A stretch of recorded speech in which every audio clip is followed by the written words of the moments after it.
Chris. It's good to have you on the field. Physically, where are you at, both in terms of returning from the injury and the time you've spent away from the team during training camp? Well, I'm 100%. With the injury and everything like that, mentally, I'm just ready to get back out there. How good does it feel to be back on the field? Oh, it feels good. Just being back out there playing the game that you love, that you've been playing for a long time. It's always good being out there running around.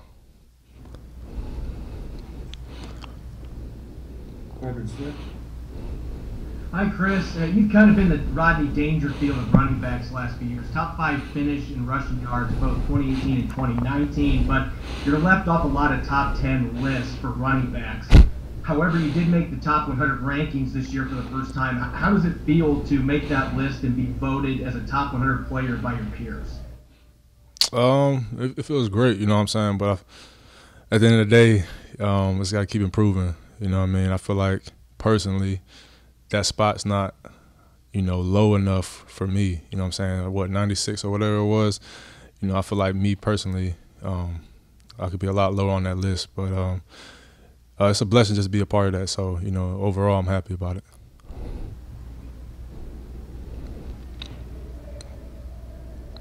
Curtis Crabtree. Chris, just wanted to say condolences on everything it sounds like you've been going through here lately. How rough has that been, and how has it been tough to focus on football at all, given on everything you're dealing with here at the current moment? Like I said, I appreciate Coach Carroll and John and everybody, allowing me to take the time away from football and attend to that. But, I don't really want to answer questions on that.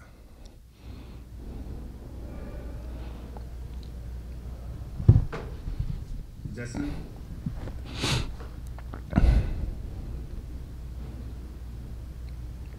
I'm here. Sorry about that. Chris, have you had a chance to get in contact or speak with, Carlos Hyde at all? What have your interactions been like so far? Oh, yeah. Me and Carlos real cool. We talk about, everything. We got the kind of similar mindset when it comes to football. Off the field, same thing. He's a good guy, We've been kind of connected since we came back for, the pre-camp stuff and everything like that. But, good guy. Like I said, a lot of similarities. And what do you think he brings to the field? Just another weapon that Russ can use in the backfield and in the pass game. He's a complete back. He's a veteran leader. So, just picking his brain about different things when it comes to on the field and, off the field situations and stuff. He brings a lot. Thank you. Yeah. Hey, Chris. You talked about improving. My question to you is, each year your pass catching ability, the numbers, 7 year 1, 20 year 2, and then 37 last year. Is that something intentional you work off on the offseason, catching passes out of the backfield? Well, I feel like I got great hands. In my mind, I got, one of the best hands on the team. So that's always something I like to, want to utilize in the game. But, like I said, we got so many good backs that, can catch out the backfield as well. So sometimes they like to bring them in and let them get more involved in the pass game. So, I just do what I can. So it is what it is. And then in terms of your physicality, you obviously are running out there. So no thoughts of any injuries, anything like that in terms of your style and how you're running each year, obviously. Nah, my mindset that's just my mindset, I can't really think about injuries when I'm out there. I just play, So my mindset is going to be the same this year like it was last year. That's just who I am, I guess. Thank you. Yeah, for sure. Greg Bell. Hi, Chris. Good to talk to you again. Have the Seahawks talked to you about your future beyond this year, and what kind of urgency is the first go around of the contract year? You're laughing because you knew that was coming. I knew somebody was going to ask that question. Of course, it's something like, it's something that's on my head, on my mind. You see a lot of guys, they're starting to get paid, but I try not to distract me from the season, just try to push it away. But like I said, it is something that's on my mind, but I try not to let it affect me. And do you feel comfortable that you're in the one franchise that, if there's one franchise that would take care of a running back financially, it would be this one with what it values you as a running back? You said, do I feel comfortable about it? Of all the places you could be right now, Mm-hmm. the running back position's been so devalued financially and over the league, but you're at the one place that values the running game and the running back, and you so much. Is there comfort in that? I mean, yeah, but like I said, I don't like to think about it, 'cause, you know what I'm saying, you get your hopes up and then something goes south. So, you know, let's just keep a level head with everything. Have they spoken to you at all about your future? Not really, no. Thank you. Ben Arthur.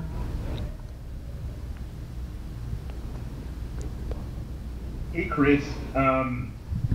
My kind of first question is, first of all, do you want to stay in Seattle long term? Do you see a home here? And then the second part is, did you feel like you have something to prove, just in terms of, kind of just because of the injuries you've had and the fumbling issues last year?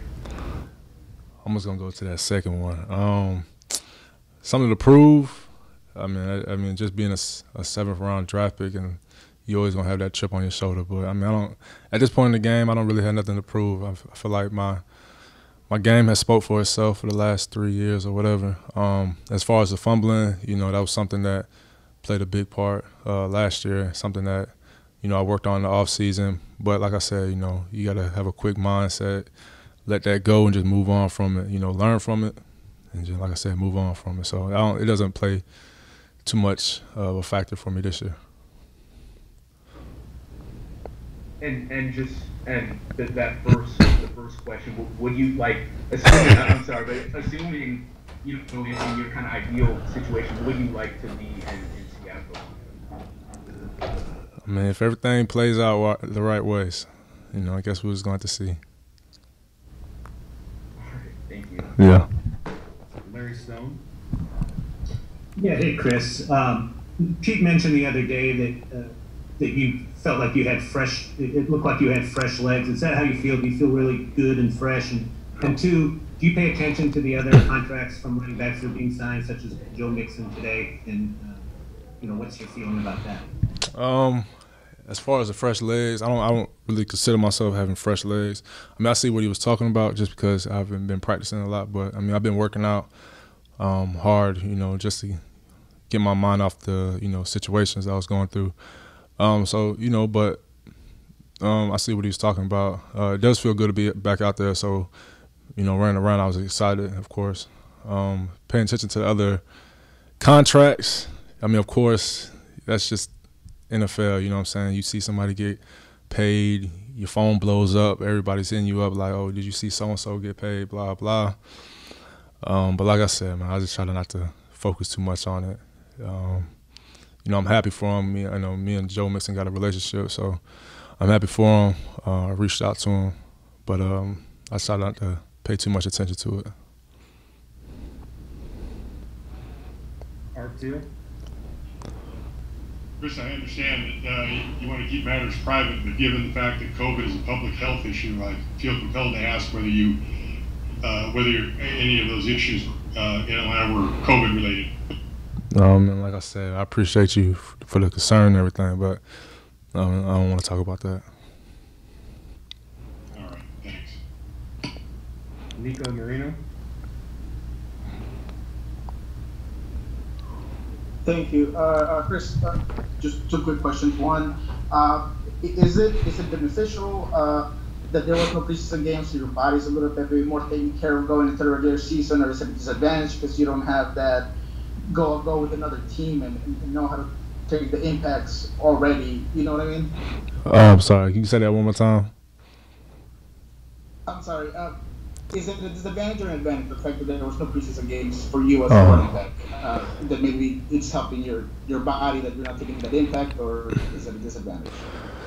I mean, it's kind of hard because it depends on like who you are. I guess you could say, like, if you're like somebody that's like a rookie that's fighting for a job, or, you know what I'm saying, a low round pick, like I was, a few years back. The preseason games are important just because of evaluation. You know what I'm saying? You want to get seen. But for my position now, I mean, I guess you could say, yeah. I mean, I don't really play too much in the preseason, anyways. But I mean, anytime I can take some time off and let my body recover, especially with my running style, it's always an advantage. Thank you. Brady? Hey, Chris, wondering what you've seen of, well, first of all, condolences on what you went through, and good to talk to you, but wondering what you've seen from DJ Dallas Kirby. Oh, that's my little brother, man. I love that kid. He's just a spark of energy, man. He loves being out there. He loves playing the game. He's a Georgia boy, so he got that dog in him. Man, he's one of those players that you can see the growth from first practice to the last. And I haven't even been out there for that long, you know what I'm saying? And me just being out there for the little time I've been out there, you know what I'm saying, I already see, improvement. And something I like about him is like, if he makes a mistake, he carries that, you know what I'm saying, he carries that heavy, you know what I'm saying? He wants to be somebody that's perfect. He wants to be someone that's reliable. And you can't help but have respect for somebody like that. So I'm excited for him. Jackie Montgomery? Hey Chris, great to have you back here, and again, I'm sorry for your loss. Appreciate it. My question is on Travis Homer, just what you've seen from his development from year one going into year two. Travis, in all honesty, probably the smartest running back in the group, just knowing the ins and out of everything. He's one of those guys that's kind of like DJ, you know what I'm saying? He wants to be perfect. I mean, something in Miami, at the University of Miami, they teach him that, you know what I'm saying? They pride that out there. So, but I mean, I love Homer too. That's my little brother, like I said, with DJ. But his speed is definitely improved from year one. I mean, he had a great speed year one, but he's flying around a lot more fast this year. You can tell he's more comfortable pass catching. He's just being able to be more of a complete back, so he's doing great. What would you attribute that football knowledge to? Is he just putting in extra time on the playbook, or where do you see that coming from? I think it's everything. He just prides himself of knowing his assignments and, you know what I'm saying, extra details and everything. And like I said, it shows out there. You know what I mean? He's kind of like DJ. If he messes up, you know what I'm saying, he's hard on himself about it too. So it's something in Miami, I guess. Yeah, no problem. All right, Chris, thank you for your time. For sure. Appreciate y'all. Yeah, for sure.